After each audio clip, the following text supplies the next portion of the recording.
The wind howled like a pack of starving wolves, tearing through the night with a vengeance as snow piled up in towering, monstrous drifts outside my window. Can you imagine the chaos out there? The streetlights flickered weakly, their glow barely piercing through the blizzard's thick, swirling fury that seemed hell-bent on swallowing everything in its path.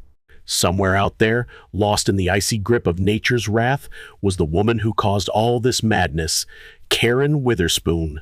Yes, Karen HOA president, self-appointed neighborhood dictator. And the very reason I was sitting cozy inside, sipping hot cocoa, instead of out there clearing the streets with my trusty snowplow. She'd banned it, can you believe it? Called it an eyesore with that smug little sneer of hers. And now, oh, the sweet twist of fate. With the storm of the century hammering our town like a freight train, she was out there screaming for help, trapped in her own driveway, buried under 5 feet of snow. 5 feet! And me? Oh, I was about to witness the most glorious, heart-pounding moment of karma I'd ever seen. Bring it on. Hey there, beautiful people. Before we dive headfirst into this wild tale, let me ask you something. Do HOA Karens drive you absolutely up the wall, too? If so, you're in the right place, trust me. This one's for you. We're so close to hitting 1,000 subscribers, and I need your help. Could you spare just one click to make a huge difference? Pretty please? All right, let's dive in. 2 weeks ago, I couldn't have dreamed this moment would come. No way, no how. Back then, it was just another boring Tuesday in the quiet, HOA-controlled suburb. I call home. I'd moved here a few years back thinking, hey, this could be nice, right? Affordable houses, decent neighbors, nothing too crazy sounds. Perfect, doesn't it? Ha! That was before I got a front row seat to the true terrifying power of the Homeowners Association. And who was at the heart of it all, you ask?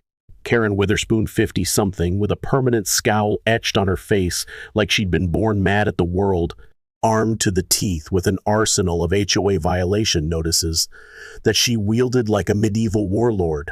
This woman, oh, you wouldn't believe it, made it her life's mission to enforce the dumbest rules imaginable. The color of your shutters? She cared. The height of your grass? She measured it.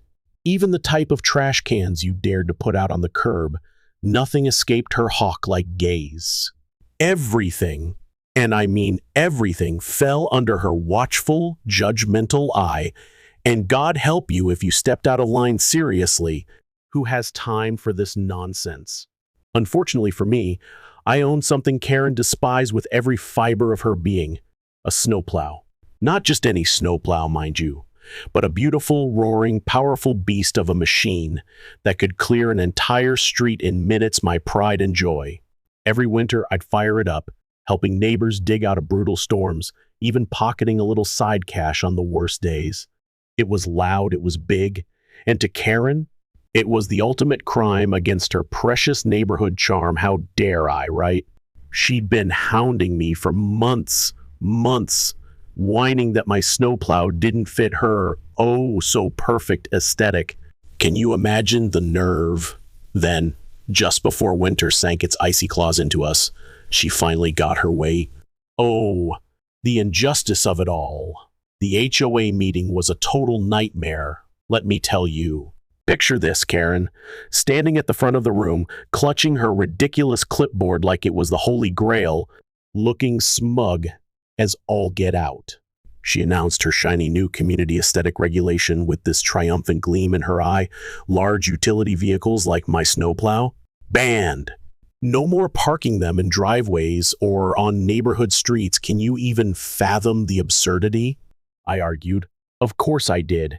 I stood up and said, hey, we live in a place where winters hit. Hard storms can strand us for days if the roads aren't cleared.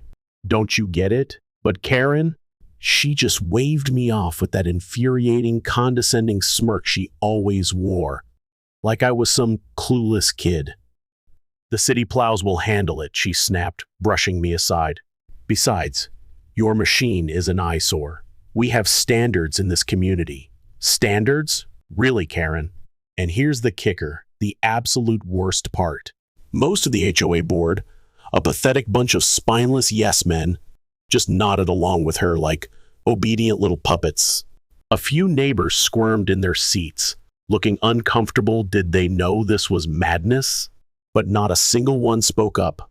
I was furious, fuming. How could people be this blind, this stupid, letting her get away with it? But deep down, I knew arguing with Karen was like yelling at a brick wall, pointless. She had the power, and oh, how she loved swinging it around like a sledgehammer. So I did the only thing I could. I warned them. I looked them dead in the eye and said, "You're making a terrible mistake. You'll regret this when the next big storm hits, mark my words." And Karen? She laughed, actually laughed, right in my face. "Oh, please," she scoffed, rolling her eyes. "You're acting like we live in the Arctic. A little snow never hurt anyone. A little snow? Oh, Karen, you had no idea what was coming." Fast forward 2 weeks, bam, the blizzard hit. And let me tell you, it wasn't just bad, it was historic. A sudden temperature drop collided with a moisture-heavy system, and what was supposed to be a tame little snowstorm morphed into a full-on whiteout nightmare. Holy cow. It was unreal. The wind? Relentless, screaming through the air, blowing snow so thick you couldn't see 5 feet in front of your face. Talk about terrifying. The power flickered in some houses, lights blinking on and off like a horror movie, and by nightfall, the roads, completely impassable, done for, and the city plows we were supposed to rely on, nowhere in sight. Too overwhelmed, too understaffed, they were busy clearing major highways, leaving our neighborhood buried alive under a frozen blanket of doom. Thanks a lot, Karen. At first, she clung to her delusions. Oh, how stubborn can one woman be? She fired off a message in the neighborhood group chat, all calm and collected, assuring everyone, "This is just a temporary inconvenience. The city will be here soon, just be patient." Patient? Are you kidding me? By the next morning, patience was long gone, poof, and people were losing it. Some had run out of food. Can you imagine the panic? Elderly neighbors were trapped in their homes, cut off from the world, while parents with young kids were getting desperate, pacing their floors. And Karen? Oh, sweet Karen finally realized she was in deep trouble. Serves her right. Her house, like everyone else's, was completely snowed in, swallowed by the storm. The wind had whipped up massive drifts, blocking doors and windows like a cruel joke. Her car? Buried so deep under snow you couldn't even tell it was there. She grabbed a shovel and tried to dig herself out. Big mistake. And within minutes, she slipped on the ice, landing face first in the snow with a thud. Ouch. From my nice, warm house, oh, the comfort of it, I could hear her muffled shriek piercing through the storm. And then, as if the universe itself had been holding its breath for this exact moment, my phone started buzzing like crazy. Neighbors, one after another, texting, calling, no, begging me to fire up my snowplow and save the day. I smiled. Oh, how I smiled, taking another slow, satisfying sip of my cocoa. "Oh, now you need my help, huh?" I muttered to myself, savoring the irony. And that's when I heard it, the sound I'd been waiting for, the cherry on top of this delicious karmic sundae, a high-pitched, desperate scream slicing through the howling wind. I bolted to my window and looked out, grinning ear to ear. Could this get any better? There she was, Karen, standing in her driveway, wrapped in a ridiculous fur-lined coat that looked straight out of a bad movie, waving her arms like a lunatic. Her face was beet red from the cold, her perfectly styled hair now plastered to her forehead with wet, clumpy snow. What a sight. And despite all her high and mighty arrogance, she was yelling the one thing I never thought I'd hear from her lips. "Somebody help me. I'm stuck." Stuck? You don't say, Karen. For a moment, I just stood there, soaking it in. Can you blame me, the all-powerful HOA queen, the tyrant of our little suburb, reduced to a shivering, Helpless mess. It was perfection. The irony was so rich, so delicious. It almost felt like the universe had scripted it just for me. I could have rushed out right then, fired up my snowplow, and started clearing the street like a hero should I have? Nah, where's the fun in that? No way. Karen needed to understand. She needed to feel the crushing weight of her own stupidity sinking into her bones. So instead, I grabbed my phone with a wicked grin and fired off a single glorious message to the neighborhood chat. I thought snowplows were against the rules. Boom, take that. The group chat erupted like a volcano. Some folks, desperate for help, begged me to ignore the ban. Please, Jake, just do it. While others, clearly loving this as much as I was, started spamming laughing emojis hallelujah. They got it. And Karen? Oh, Karen saw it all right. She whipped around, glaring straight at my house.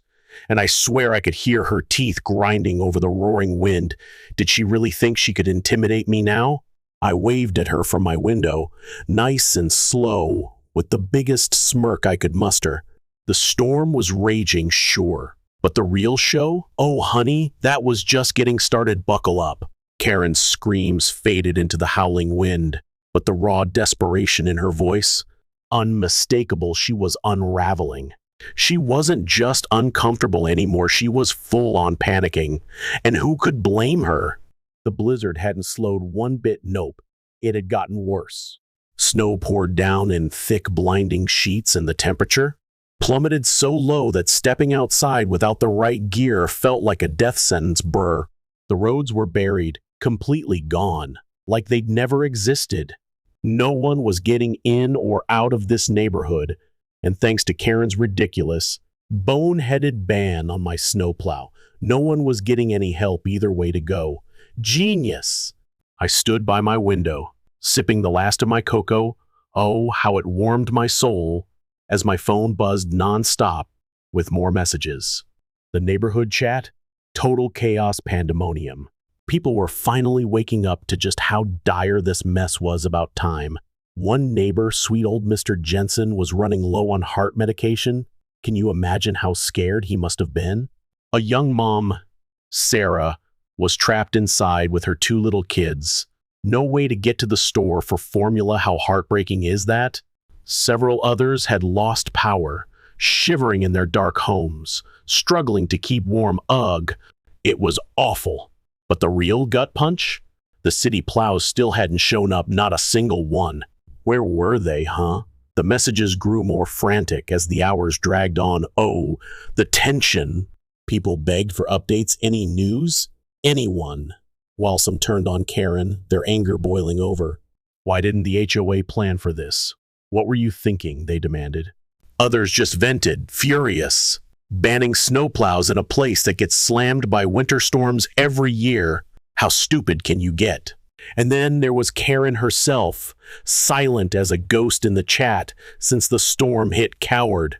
But now, finally, she piped up with a message so tone-deaf it made my jaw drop. I understand that this is a difficult situation for all of us, but we must remain calm and follow proper procedures. The city will be here soon. No need to panic. No need to panic. Are you serious, Karen? People were trapped, freezing, and starving, and that's all you've got. Unbelievable. Oh, that message from Karen. It was the absolute worst thing she could have said. Talk about pouring gas on a fire. Instantly, the neighborhood chat exploded with a fury I'd never seen before. Bam! Like a volcano erupting after years of simmering tension. People weren't just mad, no, they were furious, positively seething with rage. Can you blame them? They'd followed her precious HOA rules to the letter, trusted her to handle things like a responsible leader.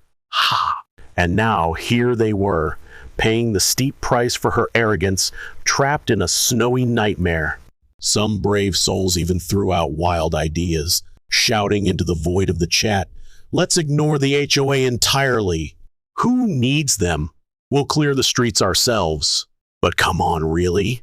Without the right equipment like, say, my band Snowplow that was a pipe dream, nearly impossible.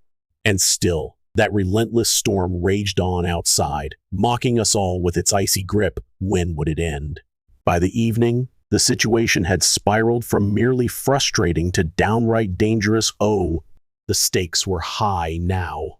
My phone rang, cutting through the howling wind, and it was my neighbor Dave, that laid-back guy 2 houses down who never touched the HOA nonsense with a 10-foot pole.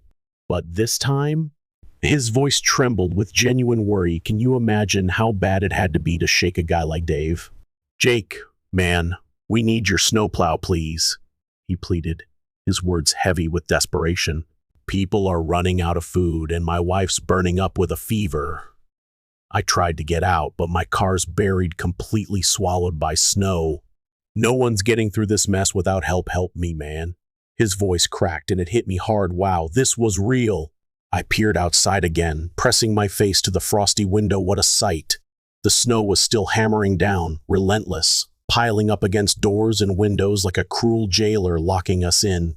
Some houses had drifts so high, towering walls of white, that folks couldn't even step outside without scaling them like mountain climbers. "I'd love to help, Dave, believe me," I replied, keeping my tone cool and neutral, though inside I was itching to act. There was a long, heavy pause on the line. Did he feel the weight of it too? Before Dave let out a sigh so deep it could have moved mountains.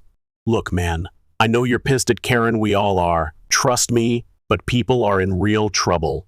We've got to do something, don't we?" His plea hung in the air, tugging at my conscience. Oh, how it stung. I leaned back, staring at the ceiling, wrestling with my thoughts for a moment. Should I cave? The truth was, I wanted to help. Heck, I always had. That snowplow was my pride, my way of being the good guy in this neighborhood. But here's the kicker. I wasn't about to let Karen and her HOA cronies off the hook.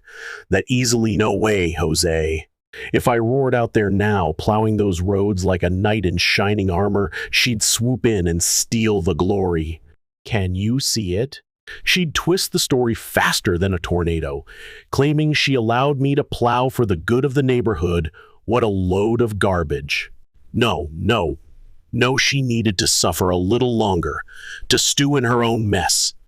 She had to feel the crushing weight of what she'd done. Didn't she deserve it? And then, as if the universe heard my silent rant and decided to play along, boom. Another sound sliced through the storm, Karen screaming again, her voice shrill and frantic. I darted to the window, heart pounding. Could this get any better? There she was, standing in her driveway, a pitiful shovel clutched in her hands, trying, oh how she tried, to clear the massive snowdrift that had entombed her car. But was she making progress? Not a chance. The snow was too deep, too heavy, an unyielding beast. Every time she flung a pathetic shovelful, the wind laughed in her face, blowing it right back smack into her smug mug. It was almost comical, a slapstick routine straight out of a movie. If she weren't such a menace, I might have felt a tiny pang of pity. She slipped again, crash, landing hard on her backside with a thud that echoed through the storm. I could see her face twist in pure, unfiltered rage as she yanked out her phone. Oh, what now? Seconds later, ding. A new message popped up in the chat. "Jake, as HOA president, I am officially requesting that you use your snowplow to clear the roads for the safety of this community."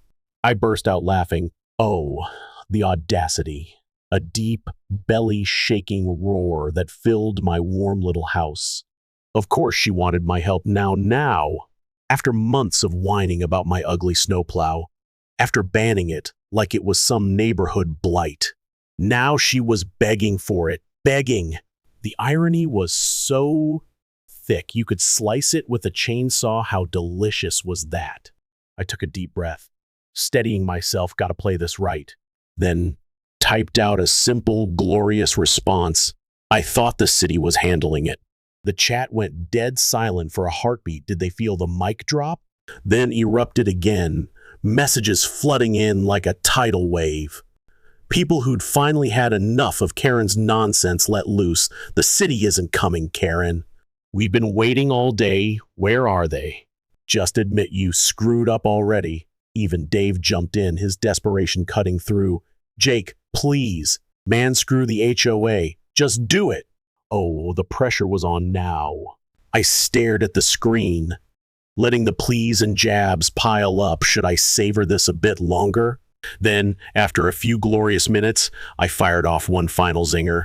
If you want my help, Karen needs to officially lift the snowplow ban, and she's got to do it in writing. Let's see it. Another pause, tense, electric. Then her reply blinked onto the screen. Fine, the snowplow ban is lifted. I shook my head. Really, Karen? That's it. And shot back. That sounded a little forced. How about you say it like you mean it, huh? The chat lit up with laughing emojis. Bam, bam, bam, a glorious symphony of digital glee. I could practically hear her grinding her teeth through the screen. Oh, she was fuming. After a few agonizing minutes tick-tock, Karen, she caved. I, Karen Witherspoon, officially revoke the ban on snowplows in this neighborhood. Finally, hallelujah. That was the golden ticket I'd been waiting for. I tossed my phone down with a triumphant grin, grabbed my coat time to shine, and stepped outside. The wind slammed into me like a brick wall, oof, but I barely flinched. Fueled by pure adrenaline, I trudged through the deep snow to my garage, yanked the door open with a mighty heave, and fired up my snowplow vroom. The engine roared to life, a beast unleashed, its headlights slicing through the dark like twin swords as I rolled out into the street. People stepped out of their houses, peering through the storm. Can you feel their hope? Watching in awe and relief as I started carving a path through the chaos. Some cheered yes. Others just stood there, bundled up against the biting cold, waiting to be freed from their icy prisons. And Karen? Oh, she just stood there watching, her face a mask of pure humiliation, sweet, sweet justice. It was the most beautiful thing I'd ever laid eyes on. Take that, tyrant. The snowplow roared like a lion as I plowed straight through the thick, suffocating wall of snow that had held our neighborhood hostage. Go, baby, go! The blade sliced through the frozen mess like it was nothing, sending icy chunks flying in every direction. Pow! As the headlights lit up the swirling blizzard, I pushed forward, reclaiming the roads from the storm's greedy claws. Oh, what a rush! For the first time in 2 miserable days, people had hope, real, tangible hope. Neighbors gathered on their porches, wrapped in thick coats and scarves, their breath puffing out in frosty clouds as they watched in awe. Can you picture it? As I carved a path through the white prison that had trapped them, some waved, weak but grateful. Others stood frozen, literally too cold and exhausted to do more than stare in relief. A few even clapped, clap, clap, clap, not just for the plow, but for Karen's downfall. Oh, they loved it. As I churned through the main road, clearing space for life to move again, I couldn't resist sneaking a glance at her house. There she was. Karen stood there, arms crossed tight, shivering in the bitter cold as she watched me do the very thing she'd fought tooth and nail to stop. How's that feel, huh? Her hair was a tangled mess, her fancy fur-lined coat crusted with frost, and her face? Pure, unadulterated defeat, yes. She knew it. I knew it. The whole neighborhood knew it. She'd lost, big time. But hold up, I wasn't done with her yet, not by a long shot. When I rolled up to her driveway, I slowed the plow to a crawl time for some fun. That massive mound of snow burying her car? An easy fix, I could have cleared it in seconds. But where's the thrill in that? Instead, I grinned oh so wickedly and did the opposite. With pinpoint control, I angled the blade just right, and wham, pushed an even bigger pile right in front of her garage. The second she realized what I was up to, her face flared bright red, hotter than a furnace. She stomped forward, waving her arms like a deranged windmill, her voice piercing the plow's roar. Hey, you can't do that. You're supposed to be clearing the roads. What are you doing? I leaned out the window, casual as can be, and shrugged. Gotcha. I thought you didn't like my plow messing up the neighborhood's aesthetic, remember that? She fumed, her breath puffing out in angry clouds. Oh, she was livid. This isn't funny, Jake. I lifted the ban, you have to plow my driveway too. I tapped a finger against the cab, pretending to mull it over. Should I then hit her with? Well, technically, the ban's lifted for the street. No one said a word about driveways, did they? The chat blew up with laughing emojis again. Ding, ding, ding as folks watched the showdown unfold. A few brave souls even stepped outside, smirking through their scarves as Karen stood there, helpless and boiling priceless. Fine, she screeched, throwing her hands up in defeat finally. Just do it and stop playing games. Oh, I took my sweet time, why rush perfection? I could swinging her driveway in under a minute, but instead, I dragged it out, inching along, letting her stew in the freezing cold while I maneuvered the plow with exaggerated care. Oops, did that take too long? By the time I finally cleared the space in front of her house, voila, she looked ready to explode from sheer humiliation, red-faced and defeated. Satisfied, oh, so satisfied. I moved on, carving paths to the homes that actually deserved my help, real people, real needs. Mr. Jensen was first, poor guy. His driveway cleared lightning fast so he could race to the pharmacy for his heart. Meds go, go, go. Sarah's path was next, and I made damn sure to clear a straight shot to her car so she could get her kids out safely, bless her heart. Every house hit hardest by the storm got my full attention before I even considered touching Karen's precious turf. Again, priorities, right? By the time I finished, woo, the worst of the crisis was over, hallelujah. People could get out, grab supplies, check on loved ones, the neighborhood breathed again. I parked the plow back in my garage, trudged inside, exhausted but buzzing, and flopped down, utterly satisfied. The job was done, check. And best of all, Karen had been humiliated in front of everyone's score. The fallout hit fast, oh, it was swift. The next morning, the city plows finally rolled in, way too late. You slackers. Clearing what little was left, but the damage? Already done, baby. People had seen with their own eyes what happens when you trust Karen's so-called leadership disaster. And they weren't letting it slide anytime soon. Nope. By noon, an emergency HOA meeting was called. Ding, ding, ding, and I didn't even bother showing up in person. Why waste my time? I knew how it'd play out. Instead, I kicked back on my couch, cozy as can be, pulled up the group chat, and watched the fireworks explode. We need new leadership now. This was a total disaster. Someone's gotta pay. We almost froze to death because of Karen's ridiculous rules. The complaints poured in like a flood, endless and unstoppable. Then, oh, the moment of truth. The best message of all, I motioned to remove Karen as HOA president. Yes, yes. I grinned so wide my face hurt. It was happening faster than I dared hope. More messages piled on. Seconded. Thirded. Fourthed. And just like that snap, it was over. Within an hour, Karen Witherspoon was officially booted from her throne, no fanfare. No long debates, just a swift, brutal axing, see ya. A few minutes later, Dave banged on my door, grinning like a kid on Christmas morning. Ho, ho, ho! You see the chat? He asked, stomping snow off his boots as he stepped inside. Brr. I nodded, chuckling. Oh, I saw it all right. Yeah, about time, huh? They want you to take over, he said, raising an eyebrow. Say what? A lot of folks think you should be in charge, hero of the day. I snorted. Me? An HOA boss? No way. Last thing I need is endless meetings about lawn decorations and mailbox heights. Kill me now. Dave laughed, a big hearty guffaw. Figured you'd say that, but hey, you're a hero, man. You saved the whole damn neighborhood. I shrugged. Shucks. I just did what needed doing, nothing fancy. Yeah, but the way you did it, he grinned, eyes twinkling. That was legendary pure gold. Later that evening, I took one last peek outside. Peace at last. The roads were clear, the storm had blown itself out, and life was creeping back to normal, sweet relief. But Karen? Oh, she wasn't bouncing back from this, not anytime soon. No, sir. She'd spent years making our lives miserable, swinging her HOA power like a dictator's scepter.